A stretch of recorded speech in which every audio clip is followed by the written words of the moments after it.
So first of all, let me welcome everybody to our launch of Perspectives Asia, number 10, Fabric of Society, Living Through the Pandemic.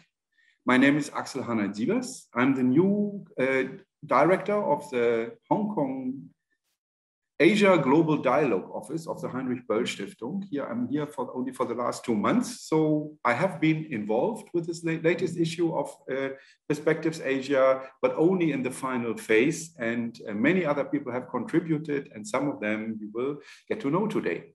First, a few words about Perspectives Asia.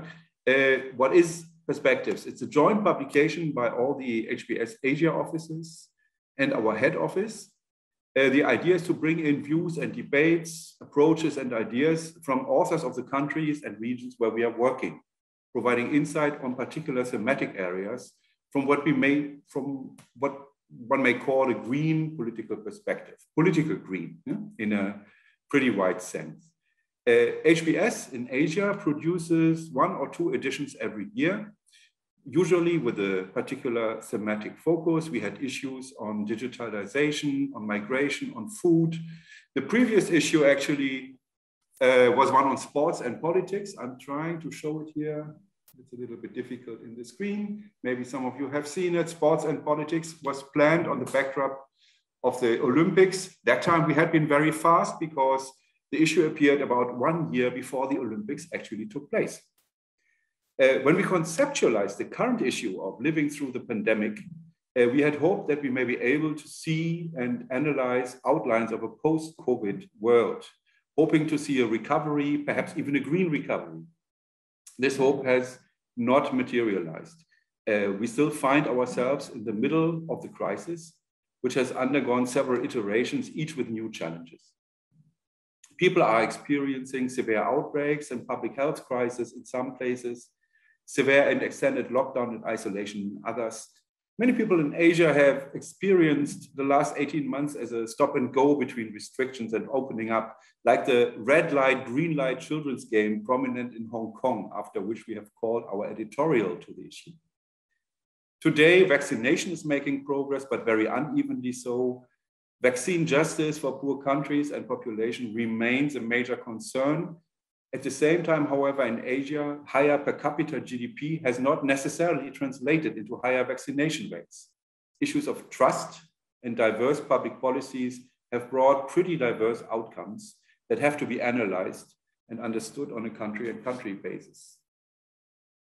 Instead of providing a post-pandemic issue of Asia perspectives, we have produced one that is looking at the impact of the pandemic on the fabric of society, as we have called it, on the experience of how it is to live through the crisis, in some snapshots only, of course, given the size and diversity of Asia.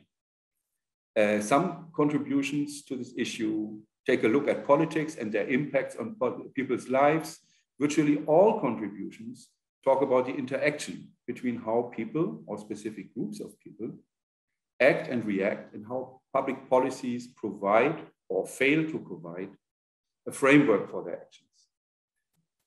Throughout Asia, public trust into governments and into governments' actions has played out strongly in times of the pandemic. But culture is important as well. For example, the readiness of wearing masks in Asia contrasts strongly with other parts of the world, particularly the West. We have articles on both of this in our new issues of Perspectives Asia, but we will not necessarily be able to touch on all this in today's session. So there is still an incentive to read the actual issue and get the PDF. Providing a snapshot on Asia in the pandemic is one thing. The making of Perspectives, and especially the launch event today, also provides an opportunity for getting together with some of our foundation's partners and friends, chance to meet again and to get to know each other better, a little of a social event which I think, despite Zoom fatigue existing these days, has its own beauty, because it would not have been probably invented without this pandemic situation that we have. Under normal circumstances, we would have had a small launch in Berlin, perhaps, with perhaps one of the speakers in a meeting in our beautiful head office in the Bel Etage, what we call it, our conference center. But now we actually have an opportunity to get together a greater number of the contributors to the issue. And this is a virtual social event in its own right. And I'm happy that we can offer it today. For today's proceedings, it will be very simple structure. We have 3 speakers, all of them contributors to the volume. Each of them talking for about maybe 10 to 12 minutes about, well, issues they have been touching in their contributions, perhaps even doing a little bit of an update. Later on, there's an opportunity for open discussion, and I think the audience is not so big that we would have to restrict comments and questions to the chat functions. I think with raising the hand, will be fine to get into the discussion later on. Okay, let me introduce our speakers. So we will have 3 speakers. The first is Ms. Mo Tuzar. She's from Myanmar, has served in the country's diplomatic service and worked a decade at the ASEAN Secretariat, heading the Human Development Unit for 3 years. Today, she is a fellow at the ISEAS Yusof Ishak Institute in Singapore and heads the Myanmar Studies Program. Motuza will speak about the ASEAN's policy response to COVID-19 and its popular perceptions. Our second speaker will be Dr. Kaustubh Dekker. He's a political scientist, did his doctorate at JNU in Delhi, worked at Jamia Millia in Delhi, and today is assistant professor at Dibrugarh University in Assam State in northeastern India, going far upstream on the Brahmaputra River. He will be speaking about northeastern Indian youth, students, migrants in the pandemic crisis and their changing lives on the backdrop of Indian politics and its growing tensions. And our third speaker today is Dr. Yondi. She got a PhD at North Carolina State University. She hails from South Korea, and I think she's calling in from there today. But she works at the United Nations University in Macau as the Information and Communication Technologies and Development Fellow, studying ethical and political issues related to data storage and artificial intelligence applications.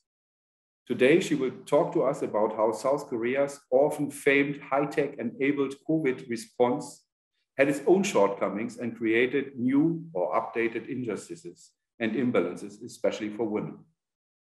So this is a short run-up through our program today, and I think we can go right into the event now with the introduction finished. So I would say, Mo, the floor is yours.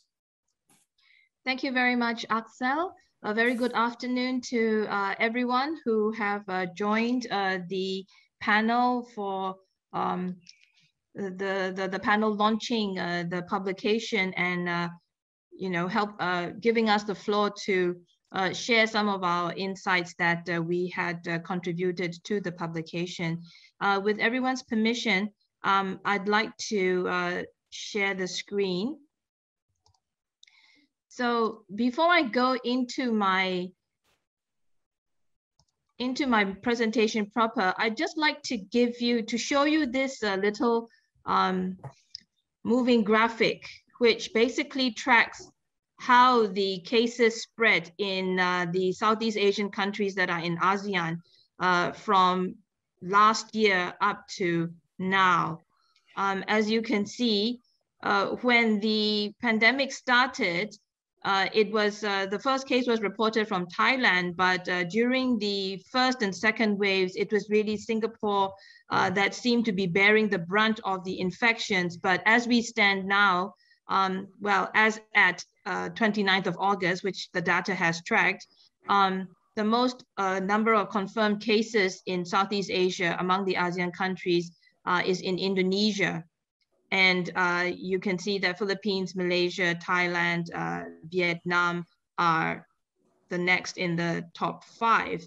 But Myanmar, the third wave in Myanmar, the COVID-19 third wave in Myanmar has actually caught most of the region's and the world's attention, particularly because of the military coup that had disrupted many things and caused health and social crises in the country. So So with that quick backgrounder, let me go into the presentation slides that I have. It is a bit of a challenge to talk about the region overall, rather than being able to focus more on, say, one or two countries.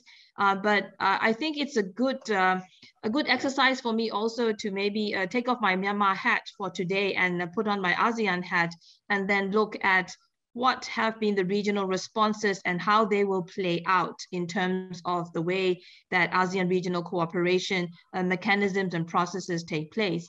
So when it all began for ASEAN collectively was in January last year.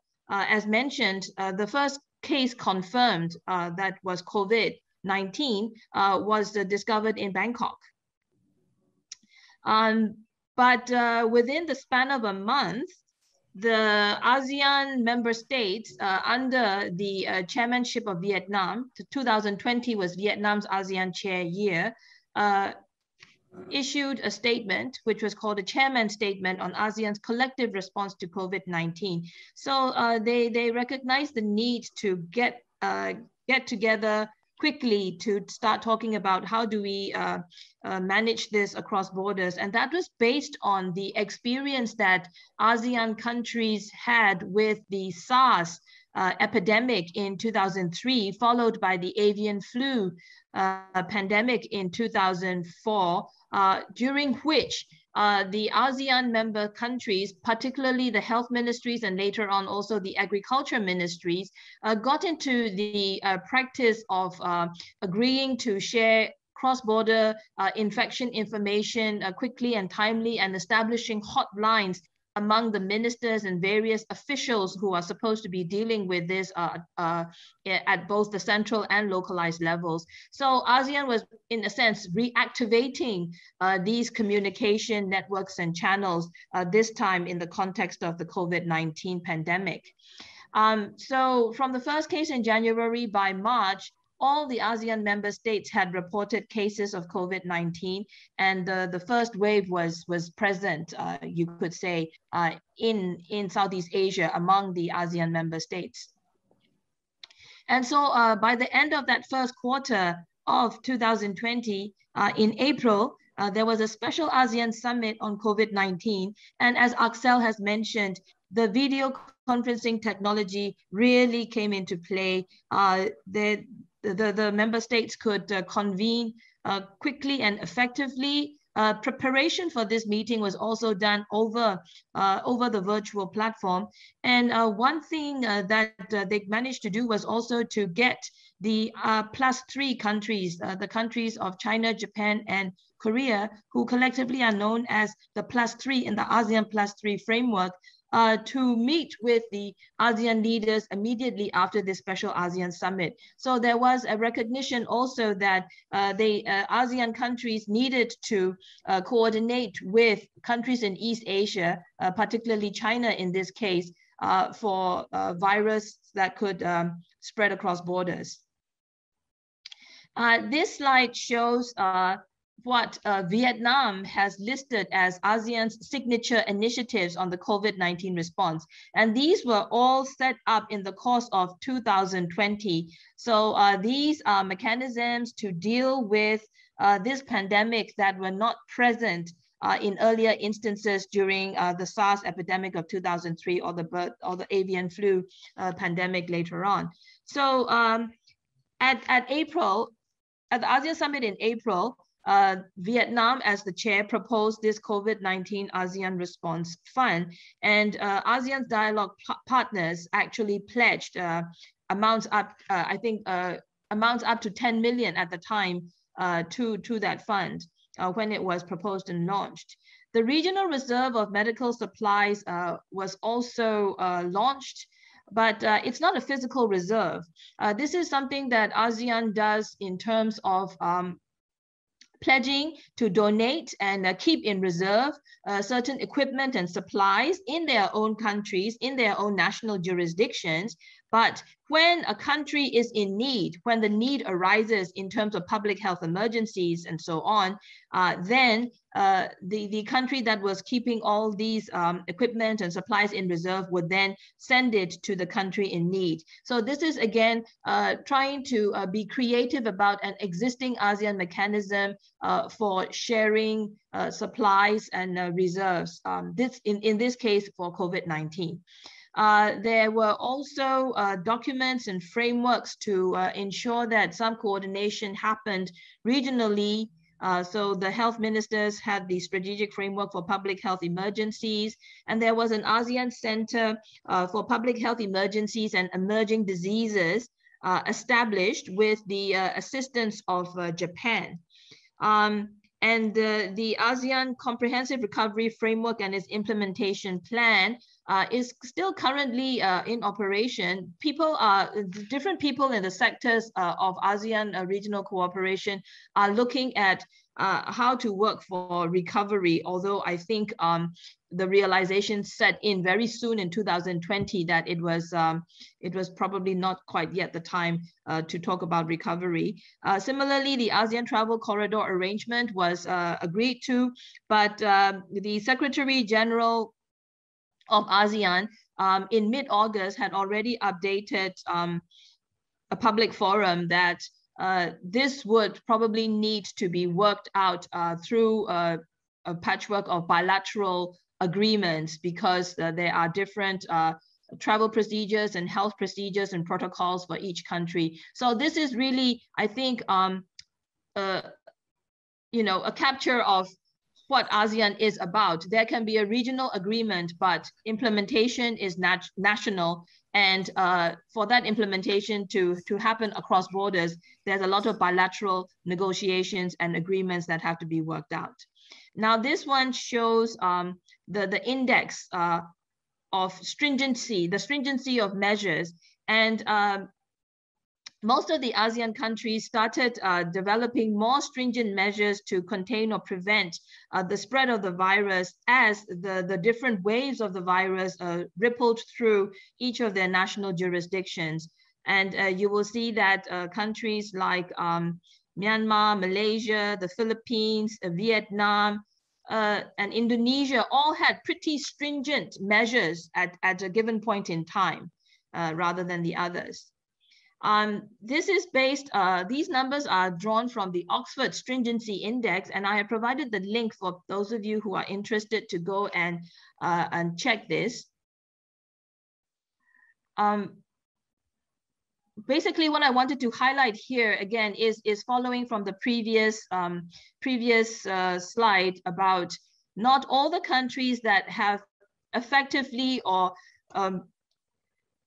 in the world's eyes managed to get the better of the virus overall implemented very stringent measures, but as the virus progressed, most countries did progress with even more stringent measures. As you can see from this quick little snapshot, closing workplaces, putting restrictions on gatherings, canceling public events were the main type of first priority responses. And further on in this long matrix, there are also 100% closure of schools and so on at the height of each of the waves of the pandemic.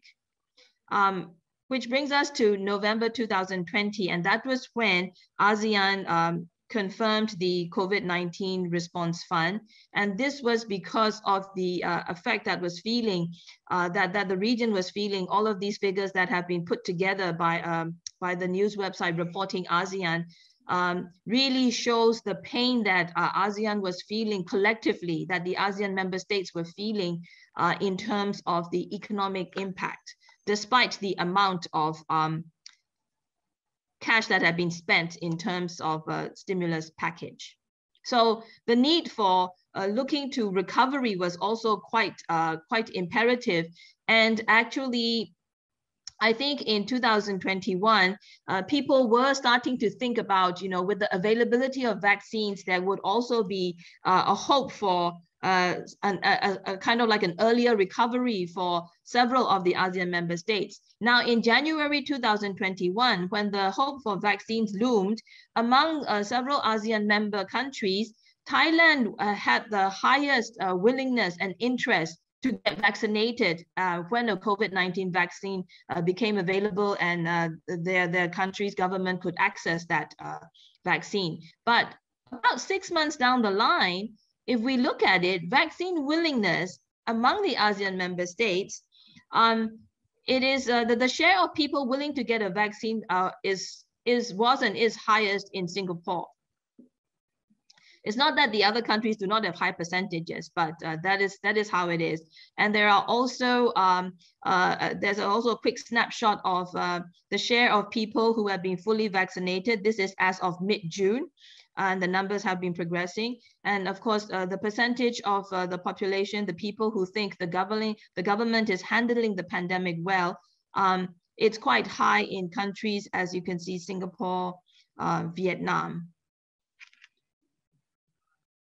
And all of this, I think, is based on the interest for the member states of ASEAN, particularly the developing countries, to recover from the impact of the pandemic. Here, the danger signal is showing for Myanmar. That is probably the outlier, the exception, or the anomaly, having been one among the first countries in Southeast Asia to start a nationwide vaccination program.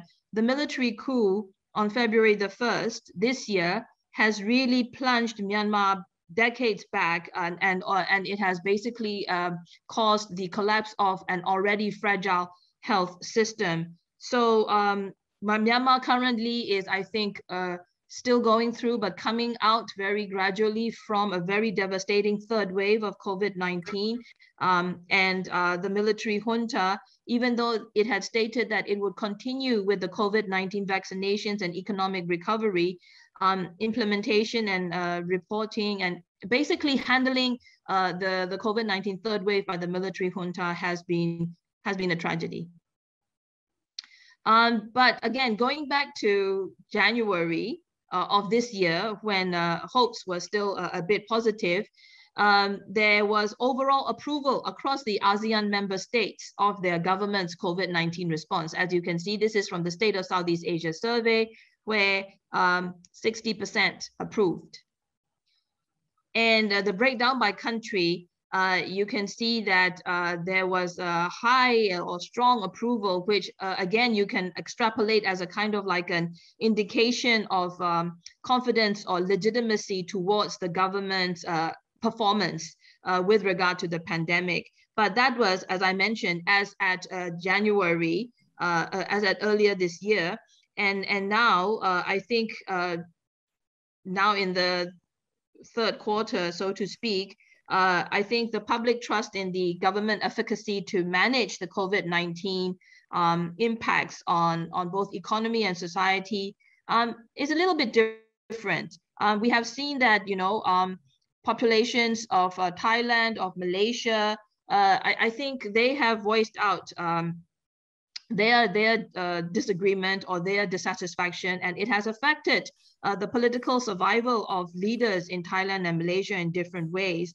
But I think in countries like Indonesia, Vietnam, Brunei, Laos, Cambodia, and Singapore, the performance legitimacy continues to be strong. And this is, I think, one of my last slides.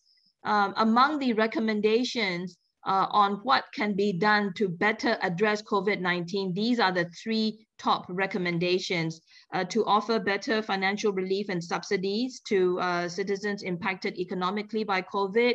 And also, optics are important. In some countries, politicians and civil servants were seen as flouting the public health measures that had been stringently imposed on the population. So they wanted that kind of equality, if you will. And also the importance of investing in early warning systems and research and development. Brunei and Singapore in particular want this kind of development of early warning systems and more research and development. So of course, when we talk about this overall at the region, we are not able to really look at what has been the impact, say, on women and on youth, which Jang Hyun and Kostov will be dealing with in their various presentations later on.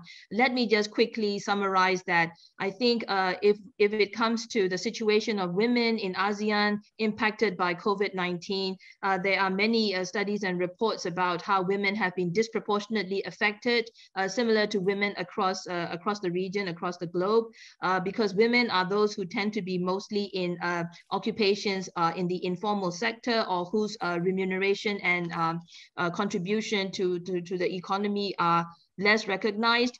And there were also, I think, reports and concerns reported of the lockdowns increasing the potential as well as actual incidents of domestic violence, not just for women, but also for children. And I think for youth, for children, there were a whole host of other concerns. But one thing that came out quite clearly was, while the pandemic facilitated communication, connections, and maybe trying to continue learning via the digital platform, the inequalities in and across the Southeast Asian region really showed up in education access. And the ADB has also, I think, issued studies and reports about learning losses from school closures, as well as, of course, how that affects the educational attainment trajectory of children. So I'll stop here, and I look forward to the discussions. Thank you. Thank you very much, Mo, for giving us this, a bird's eye perspective overview about a huge diversity of countries, which have made, I think, which have undergone very different trajectories, even within such a kind of compact, well, not compact, but at least concise region as Southeast Asia is one. I should think Kostov Dekker could directly jump in at this point and present his observations on, really very much from a regional perspective within India, from Assam. Kostov, please go ahead. Thank you, Axel and HBF, for this wonderful platform. And after Mo's very rich and informative data-filled presentation, let me take you to a very specific location, as Axel already mentioned, Assam, that is Northeast India. And I will share with you the apprehensions, the challenges, the concerns of the young people, and how the pandemic is treating the young people, and what are the new solidarities, what are the new areas of concern emerging from there, and try to also bring out the larger narratives based on that. The larger narratives of how pandemic is kind of, interacting with the democratic setup as such, what are the concerns we have, and what are the new areas of change that we see emerging. So let me, with everyone's permission, let me share a screen with you all. I will share a few photographs, a few, slides. I hope it's coming on the screen. Right, I'm just. It's coming well. It's okay. All right. Okay. So in fact, this is the title of the essay that is there in the Perspective Asia volume that's being launched today. And it's a case, I'm looking at the case of Assam, specifically the university that I teach in, that is Dibrugarh. And this photograph on the screen that you see right now is actually the classroom of our department that we prepared. This was sometime early this year, when the first wave of the pandemic was about to kind of, roll out, and we were preparing the classrooms, and the students were coming back. And then, as we all know, the second wave struck, and then again we are back to virtual classes and online classes. So I'll come to that part later, but just to give an idea of the space, just beginning with that. And just to give a sense of space, the area circled in orange, the small circle that we see, that is Assam, and that is in fact Dibrugarh, somewhere here at the very tip of it. So this is basically to show that how Northeast that way is considered some kind of a bridgehead between Asia and South Asia and Southeast Asia. It's some kind of a tri-junction between Southeast and Southeast Asia. And why it is important to talk about Northeast, itself, it's a big area of discussion. I have to squeeze so many things in just a course of, say, 12 to 15 minutes. So I'm just giving the broad outline here. And it's important because we have ecologically, this area is considered very important. This rich with a lot of minerals and other resources. And in terms of cultural diversity, There are lots of minority identity groups, minority ethnic identity groups within India, which are again having their own kind of territorial kind of politics concerning different identities, assertion of different type of identities, linguistic, tribal, or other kind of ethnic identities. And of course, the geopolitical location. So in all these ways, it is very crucial and important to look into Northeast region within India as a specific, special zone of politics. And moving on, again, very broad kind of, encapsulations. There are three ways in which those of us who study in Northeast India, we discuss, it's a set of 8 states actually, and we discuss basically the 3 ways in which this area is important. One is, of course, within India, Northeast is always a security zone because of proximity to countries like China and other neighboring foreign countries. As we know that it has only 22-kilometer long kind of a connection with mainland India. And it's all other ways it is surrounded by other international boundaries. And the land mass is very small and population is small, but the growth of population is very high. It's very fast. And as I told you earlier, minerals and other resources, it's very resource rich that ways. So security remains a predominant way to look at it. And cultural obscurity, of course, because of the differences in ethnic lifestyles and languages and religion, all, etc. And development has become a predominant way in which government of India is, pumping in a lot of money. And that's a different debate, of course, where is it going, this whole cycle of development, right? This perpetuation of this type of, permanent kind of construction. So there are a lot of new studies coming out that talks about the infrastructural push, this politics of infrastructure, all that. So if we have time in discussion, hopefully maybe we can take up some of this. But just to keep the background here clear. And this photograph is, I thought I'll share, interesting because it's very near my hometown. I mean, this is in Dibrugarh, in fact. And the railway track that you see here is actually the first railway track, the second railway track of the whole of India in 1890s. And garden that you see is a tea garden, tea estate. And Assam, as many of you would know, is kind of synonymous with tea. Assam tea has become like some kind of a global brand. And so this is one of the earliest tea garden in 1850s, and the railway track in sometime 1870s.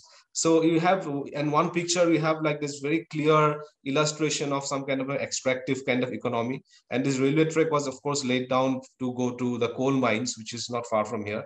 And Digboi refinery. Digboi, in fact, is the first oil refinery of whole of Asia, first commercial oil refinery of whole of Asia, set up in 1900. So the oil refinery of Digboi is further down this road. So this rail train track was set up for that, all this extraction. And this whole idea of a resource frontier that many people argue, that Northeast as a resource frontier, that is very central to understand the political unfolding of the region. When we talk about young people, because I'm going to talk about young people today, to understand how they take part in politics, what are the ideas, what are their issues about identity, how they want to kind of, assert their rights, you have to understand, always have to keep in mind this background of, from colony to post-colony, how this region exists as a resource frontier. I mean, I know these are very complex debates and there are many other issues within it. I'm just summarizing now at the cost of, generalizing, but maybe we can come back to it in Q&A, hopefully. Okay, so students have always been social agents of change here. As I gave you the backdrop of, resource extraction, in the backdrop, students have always been agents of social change. Number one, historically, the whole anti-colonial kind of, struggle that legitimized participation of students in politics, because in anti-colonial struggle, students were at the forefront. And then they became also one of the first educated class. They formed the new middle class in the region. So they became harbinger of modernity in that sense. So they are the first new modern educated class, which is true for many other, of course, many other former colonies or previously colonized places. But in Assam, it has gone to a very extreme level because of also inter-ethnic competition of respective middle classes. And this is a file photo from one movement called Assam Movement. Those people who study youth movement and student movement would know that this is considered the biggest post-independent India's biggest student movement, where students, in fact, formed own government. Student contested elections, they formed a political party and formed a state government in 1980s. So this is against the whole allegation of illegal immigration, illegal influx. So that's a very big kind of a social movement that was there. A lot of debates and discussion on that. So just to show that how students have been always very vibrant part of democratic politics, and also kind of, identity assertion of different types. Now, when the pandemic struck, So this was the background that how there were vibrant activism, a vibrant movement, and of course, suddenly, overnight, and I mentioned it in the essay that I contributed, how overnight these hostels were evacuated. It was very fast and very sudden. So, campus became very empty, very, different for the first time. And this was just the scene just before that, just like a month before that. And in Northeast India, kind of was at the very center stage of a protest known as protest against the Citizenship Amendment Act. Now, I don't have time to go into the detail of that, but this became subsequently a very big, pan-India kind of issue, movement in different places, but it all started with Northeast India. And Dibrugarh, in fact, was one of the very strong hold of this movement. Students were on the street every other day, and there were a lot of police action on them. There were a lot of persecution. So it was a very long-running movement. And right after this vibrancy, this pandemic comes very soon. So the difference, the starkness of difference is very, very strong. So what happens is that, and that was, that is one part, that how students disappeared. They had to just vacate their hostel. And the second challenge, this itself is again a matter of like a long discussion is needed for that, but I'm again summarizing. The problem, because it's interesting, because what Mo shared, and my next speaker, Jong will share about data, because it shows the differences of realities of countries. In a country like India, the first figures, it was actually my own students. I did a quick survey amongst hundreds of students in the university. And it was at the beginning of pandemic last year. We found out that, only 35% students have enough internet services that is needed for online classes. Only 30% had personal laptops. Less than 40% had options to regularly purchase the internet data that was needed. And even the all India figure is very abysmal, very, very concerning. This was the beginning of pandemic. Since then, of course, there have been efforts, but of course, it's not sufficient. Even on day-to-day basis, even now when we take online classes, we do face these issues. How to reach out to all the students, because it's very difficult that, to maintain both quality as well as, both equality as well as equity. It's very difficult to maintain the both. And that is one big issue of digital education that we are facing right now when we talk about young people and pandemic. So just to take a stock of what are the emerging kind of broad outlines, we see that what happens is that this whole paternalism of the state, that how state takes care, and the dependency of people has increased post-pandemic. And the same students who are perhaps up in arms against the government raising issues, now they are also turned into a recipient of different benefits and schemes. So that also changes the equation from participation to protest, to participation, from confrontation to cooperation in some senses. Although there is new solidarity and activism also emerges. A lot of students are coming into internet for this type of activism. They're helping each other. And I won't have time to go into it, but there are very interesting events that happened in the last, during the pandemic in last 1 or 2 years, some environmental or ecological kind of episodes that have happened. And we saw a lot of young people mobilized themselves over the internet forums like this webinar we are having, or other kind of forums. They organized themselves and they really made an impact. And these people coming back, that was a huge issue from all over India. How people are overnight, they were trying to come back to the respective home places. And I wish I had more time, because very interesting photos were there. And this whole idea about, this how people constantly move from Northeast to the mainland India to escape militarization, for aspiration, for livelihood. That has been always a reality, that a lot of young people have been moving to main metros of Indian cities, and they're all coming back. And that racism, that COVID racism, while they're coming back, there was also a lot of racial stereotype, because a lot of the time people from Northeast India have this facial feature that is Southeast Asian. And this whole idea about this Wuhan virus. So it was this whole controversy that, they were told to be the carrier of the virus. So that this whole discrimination, it's a duality. That is, the Northeast is also a very exotic kind of a brand in India. You see this traditional textile is in the Fashion Week and all. They have even entered Paris Fashion Week and all these places. and at the same time this discrimination. So this whole this very interesting poem, if I won't read out because of lack of time, but you can read on the screen. So this is basically about pandemic. There's something called COVID racism that happened a lot in last year. This year maybe it's subdued after the initial shock, a lot of reaction to it. A lot of people protested, so it has subdued now. Of course, it is still there in some places, but it was very strong last year. This whole idea about people, young people from Northeast being attacked and targeted, saying that they are the carrier of COVID. So eventually I will just end with this whole how life unfolds. I mean, it continues amongst this apprehension and concern. These are just two slides. Of one is my hometown on the left, this river Brahmaputra you can see, and beyond are actually the mountains of Arunachal and Tibet. So Tibet is actually, we can see the Tibet mountains from my hometown. So these are young people just passing time, because there is no classes. This COVID is there, so people are just passing time playing volleyball. And the right is the river island called Majuli. Some of you might know it's one of the largest river islands in the world. So students swimming, they're actually going to the school. The school is on the other side. So this is how they're going. They swim across the river. Their books are on the boat. So they cross over and they go to school. So these are different ways actually young people are coping up with life as it unfolds. And eventually, I mean, I will end with a message of hope. And I have seen remarkable resilience. I've seen remarkable resilience from my own students. Some of them are working in their fields. They have paddy cultivation, and they walk to a certain point where they catch the phone signal, and they attend classes with their phone, with the phone signal. They have to walk 4 or 5 kilometers just to catch a signal on their mobile phone, and still they're attending classes through all that. So remarkable resilience. And what comes next, their reaction to the government, whether they're satisfied with the government, that's the study right now we are doing. And hopefully we'll come back with the findings to all of you soon. So I'll stop here, and I know that I have summarized a lot, I've generalized a lot. I wish there was more time, so I welcome questions or comments. Thank you. Thank you, Kosto. Thank you very much. Not only for providing us a view for a particular region, and introducing us to a specific concept like COVID racism, that it does not only exist in the West, but it's also in India, and also for the wonderful photos, which I think are your own. And I know you as a very, very interested, very, well, nearly professional photographer. So it's always very enjoyable. Thank you, Kosto.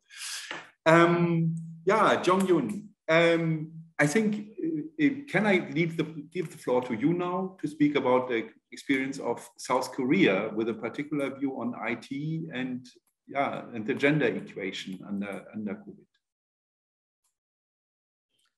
Yes, hello, nice to meet you all. So I'm sharing my screen. Is it working? Yeah, it's fine. It's working perfectly.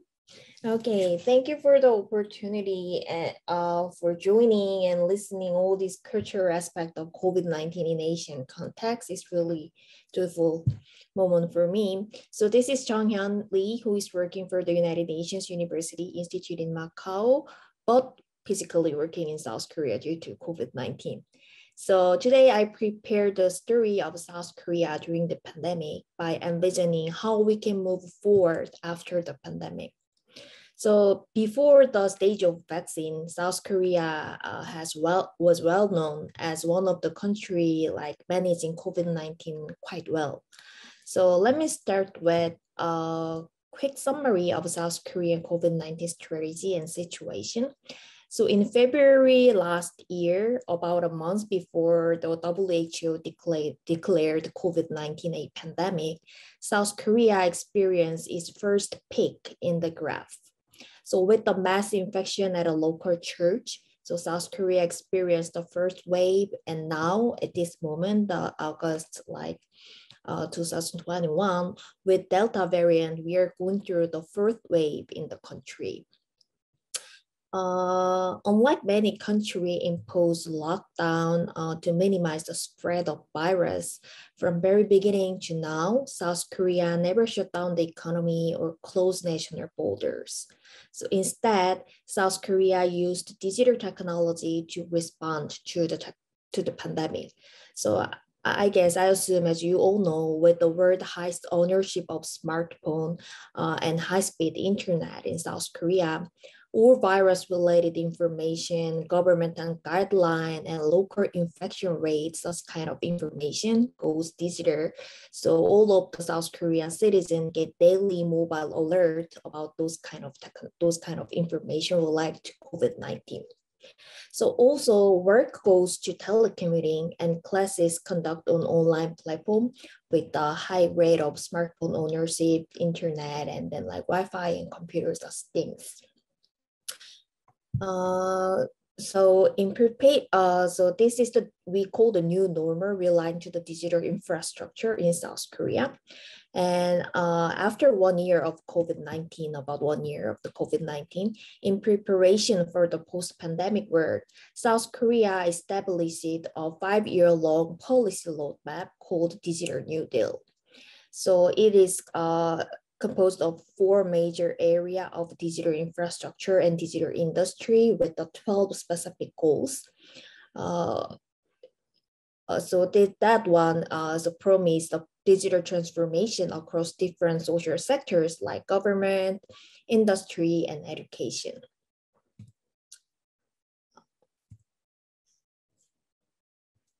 My computer, okay. So, however, digital technology has not equally benefited all parts of society in South Korea. So when all societies stay at home and goes digital to minimize contacts, there are a certain population who should take care of some work that cannot be digitalized, such as housework, feeding the family, and childcare, which is highly gendered. So here are 2 timetables during the pandemic, usually happening at home. The first one shows the regular schedule of people who work from home. So wake up and then check the email and something like that and log off at 6 p.m. or something like that. It may have some variant like depending on the company, but it's a kind of normal typical timetable of telecommuter. But the second timetable shows people who take care of a child and online class at home. So with the very tight schedule of online classes and activity, there are additional work in between, such as feeding family members, preparing meals and housework, such things like that. So issue here is that these workloads are highly gendered during the COVID-19 in South Korea. The Korean Ministry of Employment and Labor conducted a survey last September, stated that about 48% of workers had experienced telecommuting, mostly a desktop though, and about 66% of them showed satisfaction rate regarding the efficiency of working at home. Based on this high satisfaction rate of telecommuting and something like that, the post-pandemic policy, Digital New Deal, expand the strengths of telecommuting in 2 primary policy focus, such as fostering digital industry and non-face-to-face job, and as well as support non-face-to-face infrastructure for small and medium-sized business. Also, South Korean government support for the better or faster digital infrastructure for 5G technology and artificial intelligence that can support this kind of digital transformation at work and daily life. On the other hand, there are also another reality at home during the pandemic. So children in grade 1 to 12 had no class about 2 months last year, and later they started online education. So the new educational system required daily support from home.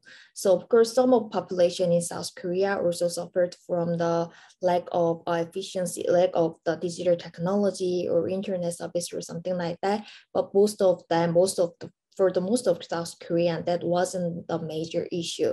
But according to the survey conducted by a private organization, Woman Link in South Korea, there were shared difficulty among female members of family. So first, with female family members staying home 24/7, there has to be repetitive routine of preparing 3 meals a day. And second, when online school begins, mom has to be a manager/tutor who should follow up with her children's course schedules and psychological adjustment and mental health or such things like that. But the regular housework remains the same. which turns into the endless shift of childcare and housework. So for working moms, situations were harsh. So many working mom made the decision to quit their jobs, according to the survey. So while telecommuting and online education offer a kind of digital solution to the work, responsibility for childcare and housework are marginalized in the digital transformation of South Korea. So despite the decade of effort to establish public childcare and educational service for gender equality in South Korea, COVID-19 made the childcare back to family, especially its female member. So female members become unwilling supporters of digital transformation who make those kind of the new transition possible. Digital policy might minimize economic losses in South Korea during the pandemic, but it intensifies traditional gender law and inequality. So the government's post-pandemic response, this kind of the digital New Deal policy excludes solution for the gendered experience induced by the pandemic. While the Digital New Deal offers a blueprint for digitalized economy, there is no specific roadmap for gendered domestic work, which is marginalized in the overall digital transformation of society. The policy sets 12 goals in 4 major areas, but careful consideration of gender inclusion is entirely missing. So that is, okay. Yeah, this is the situation. I turned the slide kind of right. So this is the situation of the female here there. So the caregiver has not been digitalized during the digital transformation. So with this perspective in regard, people might say technology is neutral, but technology is gendered. So technology and its policy reflect gender division and inequality. We overlook this political aspect of technology, which configure gender identity, need, and priority. So UN's SDG 5 indicate and specific target 4 indicate that we should recognize and value unpaid care and domestic work through the provision of public services, infrastructure, and social protection policies, and share the responsibility at home. These are entirely missing in our blueprint of post-pandemic digital transformation. So the digital policy has not paid enough attention to women's interest and priority. So digital transformation might leave specific group behind and become very masculine project. Instead of reinforcing a deep-rooted culture of gender inequality, the new ICT policy must include gender digital inclusion and women's empowerment by including gendered voice in the policymaking process and examining women's success and needs in digital transformation. So today I share the hidden story of COVID-19 in South Korea with the digital, like seemingly techy and very fast digital transformation in the first glance. So we should rebuild to think through why post-pandemic digital transformation should become gender inclusive, how we can do it by including gendered voice in the policymaking process or something like that. So this is all from me. So thank you for listening. Thank you so much, Jong-Yoon, to bring to us the experience of a country which had in the West an enormous gain in prestige due to its handling of the COVID crisis, particularly last year, with Germans, for example, always looking in amazement at the broad use of digital technologies.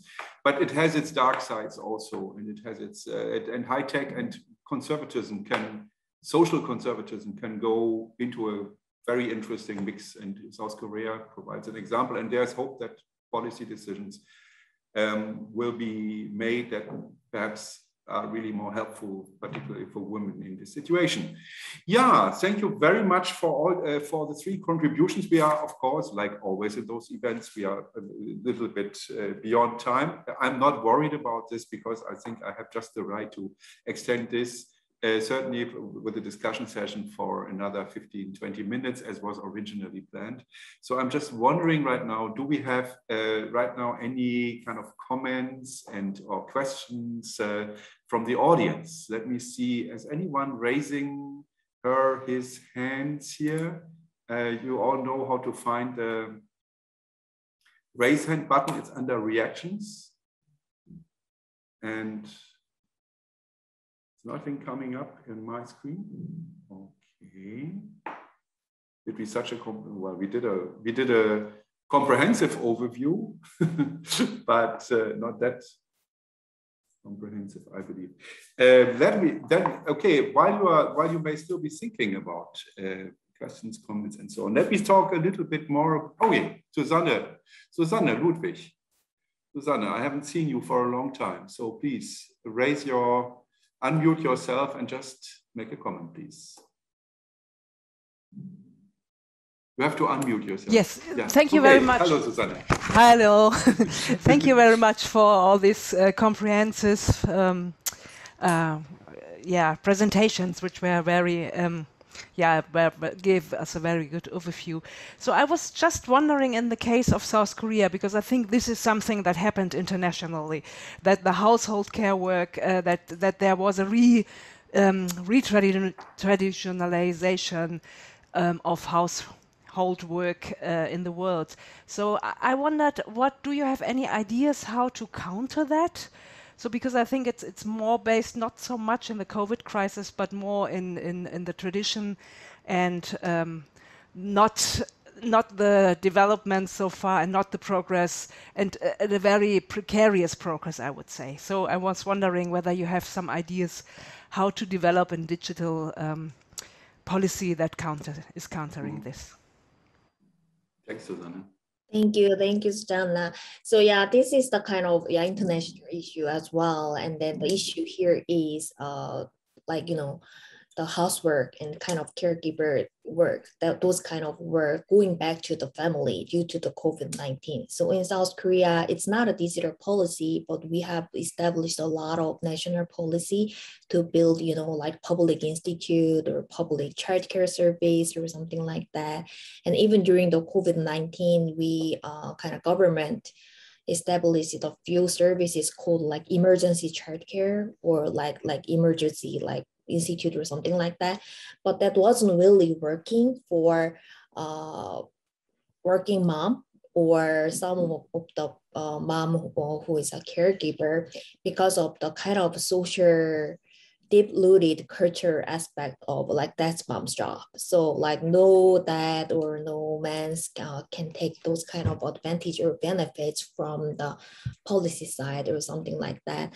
So in addition to digital transformation, we have to think about those kind of voice and those kind of deep-rooted culture in the first hand as well. So how we can, as UN SDG 5 mentioned, how we can collaboratively talk about this part of it, because if the online education goes online, it might be part of the education must be the family job.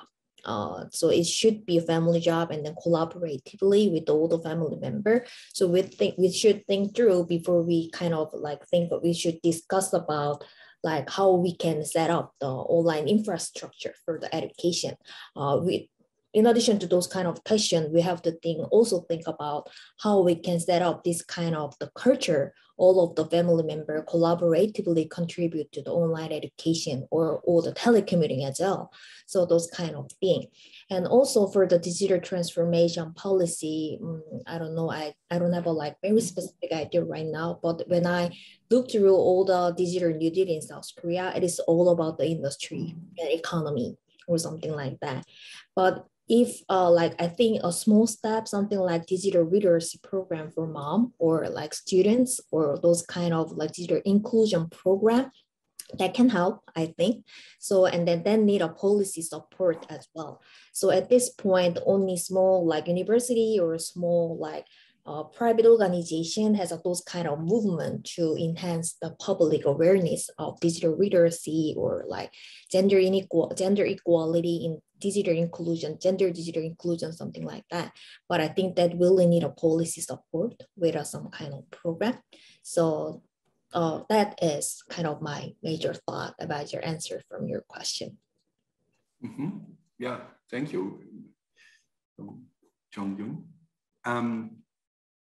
I would have a question to Mo Tuzar, if I may use the opportunity. And I'm wondering about the huge difference that we have with regard to successful vaccination rates and lockdown strategies within ASEAN. What you showed at the last image, it was quite stunning that you had huge trust of people into their governments in a country like Singapore, which was very high on the vaccination scale, and also in Vietnam, which was very high on the lockdown scale, or to its isolation scale, I would say, stringency scale, but has totally failed with regard to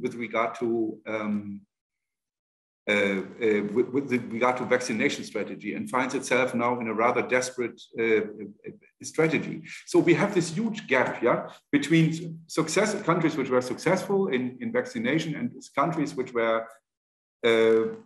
which have been locking down, which have been isolating themselves. I mean, we are sitting here in Hong Kong and we are constantly marveling that the next harsh quarantine rules will be here because people who want to visit Hong Kong right now need basically to go 3 weeks into hotel quarantine before they can enter, which also brings a lot of economic costs with it. How will this play out? What do you think? How will ASEAN fare with this difference? With some countries, I mean, basically being good in terms of vaccination and trust in government, and other countries total failures. What's going to happen in the region? Thank you, Axel. I mean, that's really interesting because I was thinking the same thing. Vietnam's vaccination rate right now relative to its population is among the lower figures in across the ASEAN countries, whereas Singapore is, it's practically achieved its 80% vaccination rate. So I think it pertains to the perceptions of leadership, and the numbers that I shared about the approval and everything, that was earlier this year from mainly people in the policy-making realm, people who were in a position to either inform, implement, or influence policy. So I think those kinds of perceptions will differ from the ground up. If we had to have, say, a public perception survey, I'm sure the perceptions would be rather different from how people who are familiar with the policy-making process might view performance legitimacy.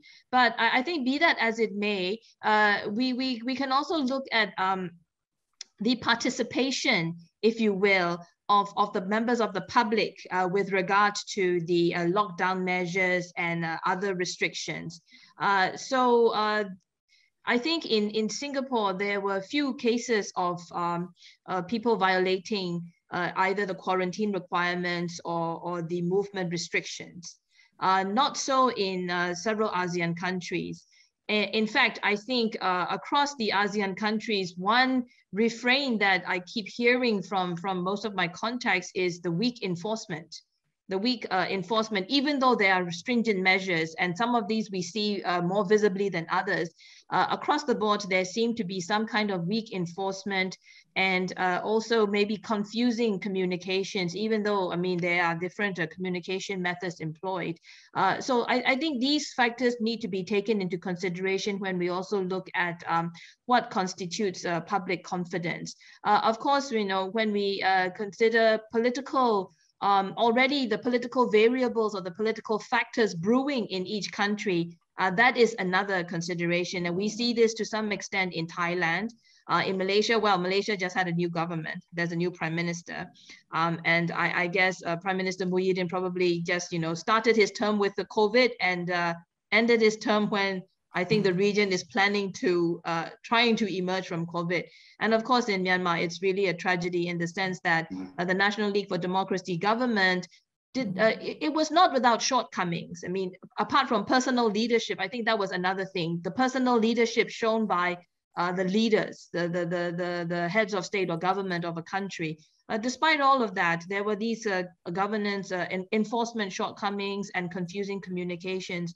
But of course, I think Myanmar is an outlier, and I don't want to dominate the conversation too much in getting emotional about my country. But I think these are the variables that we need to consider and wait for more updated perception surveys on how people in each of the ASEAN member states actually now view the performance legitimacy or standing. I think as long as there are no devastating kind of waves or high death toll, I think the perception would be more or less favorable. So it really has to do with how it impacts you personally. Yeah, thank you. Thank you, Mo. Yeah, the deep concern about the situation in Myanmar is also my personal one. Having worked there as an HBS office director for 3.5 years, this deserves perhaps even a special session and special consideration from us one of these days. I think Lucia, you had a question. Yes, thank you, Axel. This question would be for Becca, and my question is about the so-called racism, because of the Assam people's looks look a bit different from the rest of India, and they look more like people from East Asia. So we know that somehow racism may happen in a number of countries, but within India. So this is a little bit peculiar. Can you elaborate a little bit on it? And I think for some of the interesting phenomena you run out of time, and because you have a lot of things to share, you can add in some of the interesting stories so you can share with us. Thanks. Thanks for the question and for the opportunity to elaborate. About the racism part, actually, I mean, it's been ongoing kind of a debate and phenomena here. And there are episodes, especially in flashpoints in 2006, then again 2010, and special years in India, where this has increased since the time, as I told you, about the out-migration. Northeast as an area, I mean, these 8 states share an international boundary, and therefore there are a lot of politics on the question of in-migration. But at the same time, there are also a lot of out-migration of young people leaving the region, working and studying in different cities of India, bigger cities, metro cities like New Delhi, Bombay, Bangalore, Hyderabad, Chennai. These are like the big industrial cities of India, where you have a lot of big working Northeast population, student population, plus the working population, young people working. So what has happened over the years, I mean, there are different explanations now, as in why this is increasing more and more, is that also there are this economic competition. These people are seen as now competitors by perhaps people of those areas, those cities. And then people try to also kind of, there is a lot of ignorance within our school textbooks, in history textbooks. The history of Northeast is largely missing. That is another debate about curriculum reform. And that is an ongoing process now in India. They are updating and reforming school curriculum, and there is an attempt, there's a demand to include the history, geography, and information about Northeast in those curriculum. Because, as you see, as I showed you the map, Northeast is on the margin, literally. It's on the margin in a way, literally, geographically, as well as metaphorically also, in the Indian imagination. So the poem that I was showing, and I did not read out, that talks about this issue of, this whole gap in mind, that how, what does an Indian look like? The whole idea of an Indian face.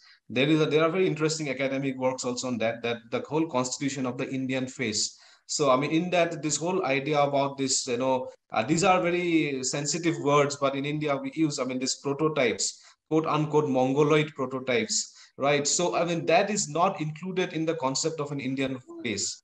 And whereas in India, we do have a large population, especially in Northeast of India, who are kind of within that kind of stereotype, if you want to bracket it as such. So there is always this kind of discrimination and this kind of, marginalization based on that. And that sometimes, unfortunately, leads to violent clashes. There are cases of young people kind of, beaten to death also in some of the cities based on just the way people look. So at this in this COVID situation, this took a very unfortunate turn, because at that time, if you remember, there was this whole allegation that it came out from a particular region.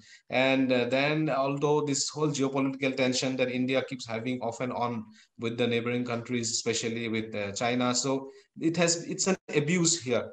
Like, you just dismiss someone off, calling them names of a particular race, of a particular country. So I mean, so that has been going on for some years. And a positive development is that in 2014 or maybe 15, I have to check, I guess it is 14, where Indian Parliament in fact finally enacted an act where they have made it an offense, legal offense. You cannot call people certain names based on their looks. People of Northeast, you cannot call them certain slang. There used to be certain slang word by which people used to be abused and teased on the streets. So it has become a legal offense now that you cannot take those words, and otherwise it's a punishable offense. So, and it has come out of a lot of protests, a lot of mobilization. People in cities and as well as in Northeast, they took to the street. They pushed for this. So there are these legislative changes, but while it goes to the larger mindset, there are still a lot of gaps. And last year, the beginning of pandemic once again exposed this kind of a dormant mindset, where a lot of people were randomly kind of confronted in the shopping malls. People were pushed out of their rented accommodation. People were told to vacate their houses. So it was well documented that time, and a lot of hue and cry, a lot of protest. Because of that, again, police and administration had to take some action. So that tension remains. This whole gap in the mind, this whole kind of obscurity about history and geography and culture of Northeast in the larger quote unquote mainstream Indian mind. So that remains. And but the effort to sensitize, the effort to also kind of tell people about this issue, that is also ongoing. And over the years, we do see that there are kind of positive changes on the ground. So yeah. Thank you. Well, this is a very good example that the pandemic is not, maybe in this case, not creating something brand new, but it is magnifying existing social fissures, tension, and stereotype. Absolutely. So, yes. Thank you. Thanks very much for this question and the answer. I think one of the big questions all of us, we are asking it ourselves, and I don't know whether you have any of our contributors have a short comment to this as a final remark, is, I mean, what do people actually expect post-COVID? Do they want their lives back? Do they want the same world back, or do they want a different world? What about your students in Dibrugarh? Do they expect their lives back, or do they want a different world? What about the women in Seoul and in Macau? Are there concepts around for a post-pandemic world already? Ideas, pressures? About students, as I would say, I mean, they are still feeling that they are in a phase of transition, because there are different waves coming, and one is not sure if there is another wave coming or not. So they feel somewhat in a limbo, right? They are in a liminal kind of stage where they don't know where one phase ends and another phase begins. But what I have seen is that human beings perhaps have this infinite capacity to adapt, and this kind of unyielding kind of spirit, which I have seen, and in my students especially, because some of them do come from remote places where basic internet connection is a big issue, and despite that, they have managed pretty well in the last 1 year. And about their future prospect, I think, which is also perhaps, which even I'll include myself in that, there is this element of uncertainty in that. I mean, we are not yet sure whether you are already in post-pandemic or we are still inside the pandemic. So that's the catch that we are all kind of feeling here. Yeah. Jong-Yoon or Mo, any remark on that end? Yeah, I mean, I don't know about Macau because, I'm working for Macau, but I've never been in Macau due to COVID-19. Interesting. Oh my God. COVID-19, yeah. For South Korea, so I think women, like most of the women and mom, wanna go back, like kind of the situation before the COVID-19, so children can go to school and then they can take advantage of like public institute or public childcare service or something like that. So we can go back to the usual normal. So everybody can be outside and then like get along with without like considering virus infection or something like that. But the problem is industry and government have a different thought. So they want to move like move on to going digital with a very like, you know, techy digital infrastructure and then possible economic growth. So if that's the case, how we can fill the gap between two groups of people, so maybe several groups of people before the digital transformation like really comes into the life with like literally daily life. Yeah. Yeah. Okay. Thank you. Yeah. Mo, would you?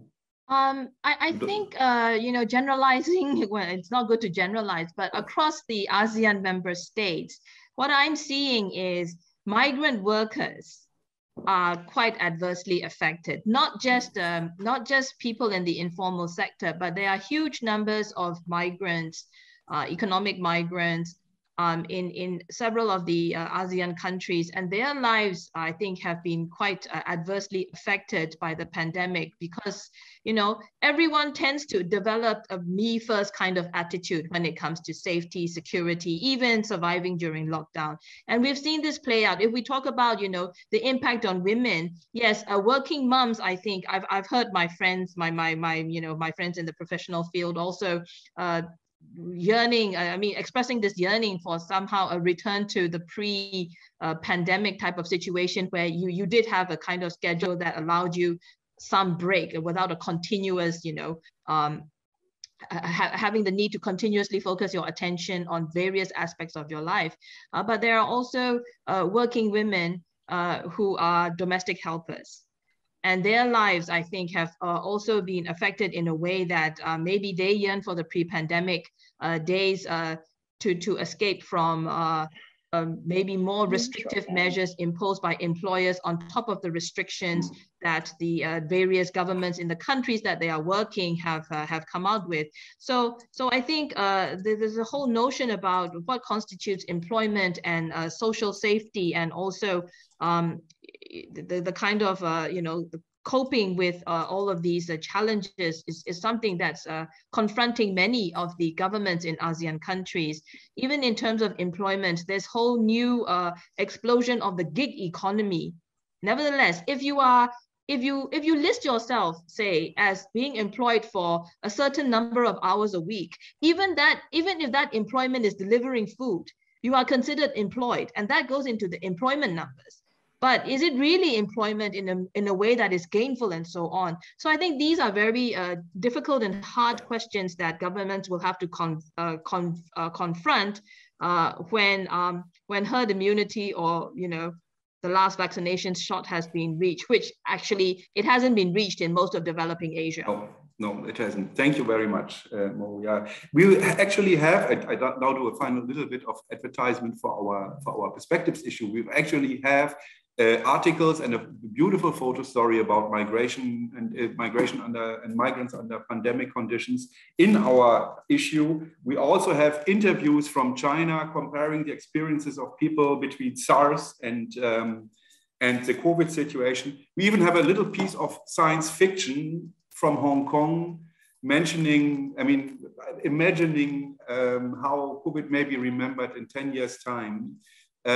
So it's still a lot of possibilities to look into the issue. I've just switched back to the background with this wonderful title image that we actually had, even though it's a little bit blurred. It was done by Carmen Lim, who I just discovered in the audience, and want to thank her particularly for a wonderful piece of artwork that is which is provided as a cover for the perspectives. Yeah, we are coming to an end. I would want to leave the last word and also maybe perhaps even, as we do it often in Asia, a vote of thanks, perhaps, to the head of the Asia department of Heinrich Böll Foundation in Berlin, Joost Pachali. While I say my own thanks to all colleagues in my office, in the Asia office, to all contributors, special thanks to Lucia, of course, who has put so much work into this in the last, since I'm in Hong Kong, she has been working on this all the time. Bonnie in the background for making this possible. And on the technical side, on the communication side, and all participants who were with us today. But now, Joost, you have the floor, final words. Nice to see you here. Axel, thank you very much for this event and for the organization. I just cannot elaborate anymore. I mean, we had a very good discussion. We had very good inputs by the speakers. All I basically wanted to say, as you already started, is to give a big thank you, of course, first of all, to the speakers who gave us very interesting insights, I would say, from very different aspects, like on the beginning, more the macro level, and then the particular situation of youth in Assam, and then again, the situation of particularly how women are affected.